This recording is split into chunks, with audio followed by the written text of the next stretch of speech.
This is the Rumor Report. I think a lot of people will recognize the voice and the name. On the Breakfast Club. Lauren came in hot. You know, I came in telling the truth. Charlamagne. Yes, ma'am. What you do this week? The Daily Show. I've been doing the Daily Show every day, Monday through Thursday, 11 p.m., Comedy Central. What else you do this week? Breakfast Club, 6 a.m. to 10 a.m. And what else? Breathe, live, be a father, husband. What you getting at? Keep going. You be trolling. What else you do this week? I haven't done You anything. be stirring the pot? I told No, you. I don't. You been sitting on this pot for 14 years and don't even know what you be doing. Nope. Well, in the Rumor Report today, we have Charlamagne the God. He started some things with Rick Ross and 50 Cent after he called, well, no, you didn't really start it. You stirred it back up.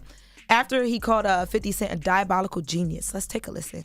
Go back to that 50 Cent post, and I'm going to tell you why 50 is literally is a diabolical genius. First of all, you can read 48 Laws of Power and all of that stuff like that. You can read The Art of War by Sun Tzu, but it got to be in you. 50, he posts Diddy reportedly takes temporary leave as chairman of Revolt amid sexual assault lawsuits. 50 says, I'll buy that from you, Playboy, for the low, because you know Cadillac and AT&T going to pull out. Those are the sponsors, I presume? Yes. I'll give you a few dollars for it now. Sell it to me, then we can be friends. I'm serious. Call my phone. Why do y'all think that was a genius thing to post? He's basically telling Cadillac and AT&T to pull out? And telling people who the sponsors are. So if they want to harass Cadillac and AT&T, that'll happen. And once the money comes out, it's a wrap. It's a wrap. This guy, man. What I say wrong, that's from the Brilliant Idiots podcast with myself and Andrew Schultz, by the way. You forgot you did that this week? That was last week. Last week? Well, you know.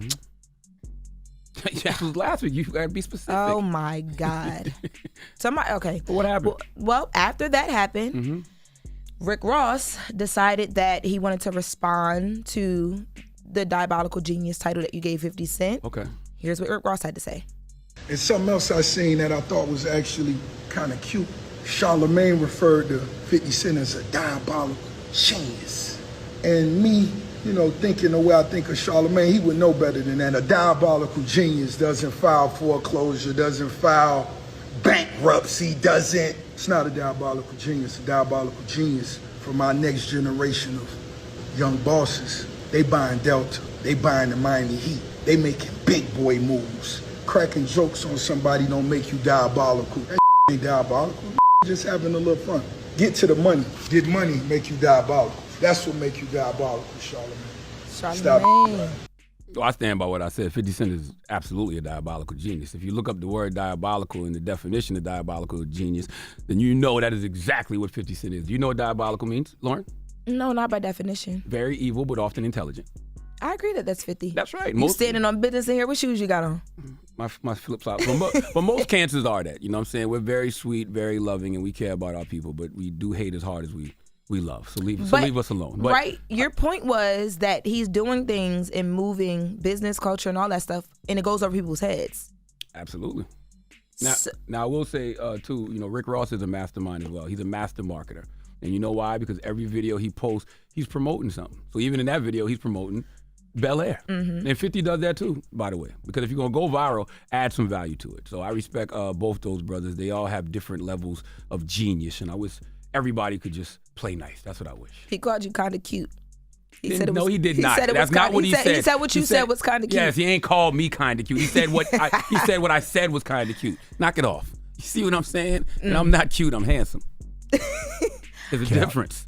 Well, I guess we learned something today. Master marketer, diabolical genius. That's right. They both are. And I wish they could all just get along. I wish everybody could play nice. You don't wish they could all get along. Yes, I do. Because if they could all get along, you wouldn't have nothing to sit up here and talk about. No, that's not true. There's plenty we could be talking about. We could be talking about the business moves people are making. We could be talking about the investments people are making. There's plenty. The fact that we think we can only talk about mess is crazy. How did you feel about the bankruptcy? Because he was getting dragged online because people were like, the biggest businesses file for bankruptcy and do well. That is true. Just because you filed bankruptcy don't mean you broke. I know that, but how did you feel when Rick Ross said it? Exactly what I just said. Just because you filed bankruptcy don't mean that you broke. Okay. Yeah, which also could be considered diabolical. But that could be considered diabolical. But Rick Ross is the master marketer. He is. Not diabolical. Yes, 50, but you're saying 50's the diabolical genius. Ross is the master marketer. Okay. Yes. All right. Well, we're going to move 50's on. 50's a good marketer too, though. Yeah, we're going to move on. So we're going to head on into Jonathan Majors now. So, Jonathan Majors, you guys know, has been going back and forth to court over the domestic violence claims. So, recently in court, there was some audio played and just some things that were talked about because his ex actually took the stand. And when she took the stand, there were a few things that they talked about. So, first, they talked about the night that she decided to get out the cab and go to a birthday party afterward. They talked about things with his dog and how he had to introduce her, how she had to be taught to deal with his dog. And then it's been viral that he allegedly said to her that, you know, he wanted a woman that was like a Coretta Scott King or a Michelle Obama. So we have a report, and then we're going to get into this Jonathan Majors conversation. 34-year-old Jonathan Majors back in a Manhattan courtroom Tuesday as his ex-girlfriend Grace Jabari took the stand to testify against him. The 30-year-old testified how she met Majors on the set of Ant-Man and started a relationship that intensified quickly before becoming abusive. Jabari sobbed as she told the jury Majors threw glass candles when she asked if he was okay, wouldn't speak to her for days because she went to a music festival, and berated her for mentioning an ex-boyfriend. Testimony stopped at one point because she was overcome with emotions. The jury heard a recording of Majors yelling at Jabari, calling himself a, quote, great man, and telling her he needed a woman like Michelle Obama.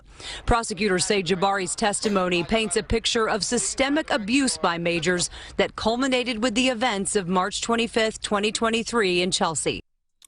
So let's get into the Coretta Scott King, Michelle Obama part of it. Mm-hmm. So basically, there was a recording that was played in court. On that recording, I guess she had come home drunk, and he said to her, he's a great man, so he needs a woman that can support a great man. I think in the context, maybe he was trying to say like her being as drunk as she was just wasn't a good look for him because of who he is. But of course, people were flaming him. Coretta Scott King, Michelle Obama, bro, this is a white woman. What are you saying? Yeah, so if Jonathan Majors wants his woman to be Michelle Obama and Coretta Scott King, then that means he thinks he's Barack Obama and Martin Luther King Jr. So now we know why he's dressed like he's from the 1960s all the time. But I would say, what does that have to do with the case, with assault? She was trying to show how she's being abused. That mentally and like just he was so super negative to her. He was very manipulative. He threw harsh shots at her. Mm-hmm. Just that whole thing. Diabolical. In a different way though. Then they also have a conversation about how he wanted her to be when she met his dogs. Yes, go into the conversation. I don't know. I guess so. So it all started. Do we have time? No. Okay, because it's come a back whole. And talk about it. Okay, we'll come back and. Well, yes, it's a lot. All right. Well, thank you for those rumors. Where'd you get that? Where'd you get the food from? Sim just brought it in for me. It's outside. This is a good thing to unpack though, because clearly Jonathan just wanted a black woman. That's really what he wanted. See, but my whole thing, and this is how I feel. And clearly he's showing that now because he's with a black woman. But it's always us after the fact. Don't do that. Damn. Don't do me. We'll discuss later. You don't know what he dated before though. I know what I'm looking at right now. That's what I'm saying, but you don't know what he might have dated. But I know in his hard time where he leaning. Guys, we gotta go. You wanting to try new things. Wow. Miss Travis Kelce. First of all, yeah, I remember. The North remember. We gotta go. Charlamagne, we give you down. We gotta go. Before after the hour, Joshua James from Orlando, Florida needs to come to the front of the congregation. We'd like to have a word with him. All right, we'll get to that next. It's the Breakfast Club. Good morning. Wake that ass up early in the morning. The Breakfast Club.